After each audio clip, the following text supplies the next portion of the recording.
Welcome to my YouTube channel. SSLC social science പരീക്ഷയിൽ ചോദിക്കാവുന്ന important ആയിട്ടുള്ള ചോദ്യങ്ങളാണ് നമ്മളിപ്പോൾ ഡിസ്കസ് ചെയ്തുകൊണ്ടിരിക്കുന്നത്. അതിൽ ഏറ്റവും പ്രധാനപ്പെട്ട എസ്സേ ഉൾപ്പെടെയുള്ള ഭാഗത്തു നിന്ന് നമ്മൾ റിനൈസൻസ് ചോദിക്കുമ്പോൾ നമുക്ക് എഴുതാൻ പറ്റുന്ന ഒരു ഭാഗമാണ് നവോത്ഥാന ചിത്രകലയെ പറ്റി. അപ്പോൾ നമുക്കതൊന്ന് പഠിക്കാം. ഒരു 4 മാർക്കിന് അല്ലെങ്കിൽ ഒരു ചോദ്യം നമുക്ക് പ്രതീക്ഷിക്കാവുന്നതാണ്. ഓക്കെ, നവോത്ഥാന കാലത്ത് മാനവികത ഏറ്റവും ശക്തമായി പ്രതിഫലിപ്പിച്ച മേഖലയായിരുന്നു ചിത്രകല.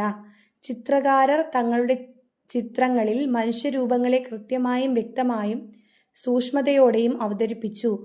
ശരീരശാസ്ത്രത്തിൽ അവർ കൈവരിച്ചിരുന്ന അറിവ് ഇതിന് സഹായകമായി. യുക്തിചിന്തയ്ക്കും സ്വഭാവത്തിലെ വൈകാരികതയ്ക്കും ചിത്രകാരർ തങ്ങളുടെ സൃഷ്ടികളിൽ ഊന്നൽ നൽകി. ഇഹലോകത്തെ മൂല്യങ്ങൾക്ക് പ്രാധാന്യം ലഭിച്ചു. മാനവികതയുടെ സ്വാധീനം കാരണം കലാസൃഷ്ടികൾ കൂടുതൽ കൃത്യതയുള്ളതും യാഥാർത്ഥ്യത്തോട് ചേർന്ന് നിൽക്കുന്നവയുമായി. എന്താണ് ശരിക്കും വ്യക്തമായിട്ട് സൂക്ഷ്മതയോടുകൂടി മനുഷ്യരൂപങ്ങളെ അവതരിപ്പിക്കാൻ ആർക്ക് പറ്റി? ചിത്രങ്ങൾ വരയ്ക്കുന്നവർക്ക് പറ്റി. അവർക്ക് അനാട്ടമിയിൽ അല്ലെങ്കിൽ ശരീരശാസ്ത്രത്തിൽ ഭയങ്കര അറിവുള്ളത് കൊണ്ടാണ് അങ്ങനൊരു കാര്യം സാധ്യമായത്. ദൈവ സിദ്ധാന്തങ്ങൾക്ക് പ്രാധാന്യം നൽകുന്ന പ്രമേയങ്ങളാണ് തങ്ങളുടെ സൃഷ്ടികൾക്ക് കലാകാരർ പൊതുവെ തിരഞ്ഞെടുത്തത്. പക്ഷേ അവരുടെ ചിത്രങ്ങളിൽ കുറെ സവിശേഷതകൾ കാണാമായിരുന്നു.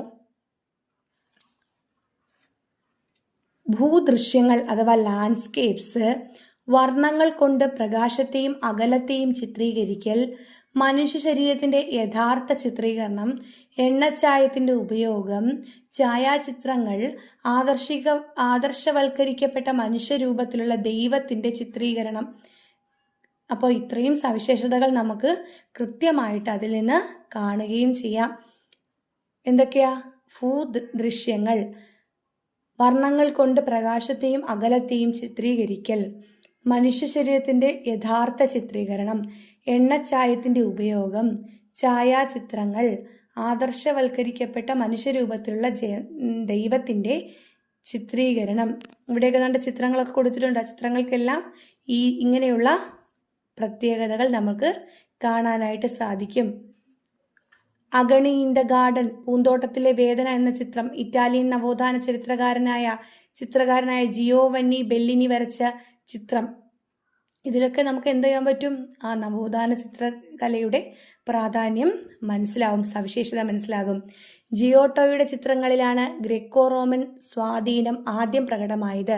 പിൽക്കാലത്ത് ചിത്രകലാരംഗത്തേക്ക് കടന്നു വന്ന എല്ലാവരെയും സ്വാധീനിച്ച ചിത്രകാരർ മസാച്ചിയോ ആയിരുന്നു. അദ്ദേഹത്തിന്റെ ചുമർ ചിത്രങ്ങൾ വൃത്താകാരത്തിലുള്ളതും പ്രതലത്തിൽ നിന്ന് പുറത്തേക്ക് തള്ളി നിൽക്കുന്നതുമായി തോന്നുന്നവയായിരുന്നു. ദൈനംദിന ജീവിതാനുഭവങ്ങൾ പേറുന്ന മനുഷ്യരൂപങ്ങളെയാണ് തന്മയത്വത്തോടുകൂടി അദ്ദേഹം ചിത്രീകരിച്ചത്. ലിയനാർഡോ ഡാവിഞ്ചിയുടെ വിശ്വപ്രസിദ്ധമായ ചിത്രങ്ങളാണ് അന്ത്യ അത്താഴം, മൊണാലിസ എന്നിവ. വർണ്ണം, നിഴൽ, പ്രകാശം എന്നിവയെ സംയോജിപ്പിക്കുന്ന ശാസ്ത്രത്തിൽ ഡാവിഞ്ചി അതുല്യനായിരുന്നുവെന്ന് ഈ ചിത്രങ്ങൾ നമ്മോട് പറയുന്നു. അപ്പോൾ ആരുടെയാണ്? അന്ത്യ അത്താഴവും മൊണാലിസയും ലിയനാർഡോ ഡാവിഞ്ചിയുടേത്. മറ്റൊരു ചിത്രകാരനായിരുന്നു മസാച്ചിയോ, ജിയോട്ടോ. അപ്പോൾ ഇവരെയൊക്കെ നിങ്ങളൊന്ന് ഓർത്തു വെക്കുക.